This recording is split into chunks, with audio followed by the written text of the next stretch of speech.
Hello guys, আজকে আমার প্রিয় মানুষের সাথে রাতে ডিনার আছে। আজকে তার সাথে ডিনার করবো বাহিরে। অনেকদিন পরে সে আমাকে ডিনার করতে নিয়ে যাচ্ছে। জানি না সে আমাকে কি খাওয়ায়।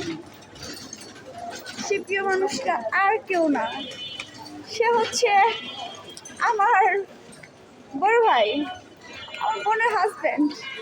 অ্যাকচুয়ালি সে আমাকে রানী বলে ডাকে। সে আজকে আমাকে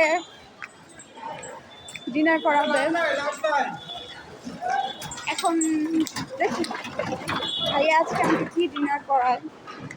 আজকে আমরা সবাই মিলে ডিনারে যাচ্ছি। এখন জানি না, বাহিরে এরকম একটা অবস্থা হয়েছে রাস্তার, যেখানে যাচ্ছি সেখানে পানি। আরে বৃষ্টির দিন তো এখনো আসেই না, পানি কই থেকে আস্তে আস্তে রে ভাই, পানি কেন? এখন এত খোঁজাখুঁজি করলাম, আমি একটা রিক্সা পাইনি, তাই চিন্তা করলাম কিছু টাকা সেভ করে ব্যাংকে জমাতে হবে। কারণ বুড়া বয়সে আমি কী খাবো, তাই কিছু টাকা সেভ করে ব্যাংকে জমাবো। কি বলেন আপনারা? কমেন্টসে জানান।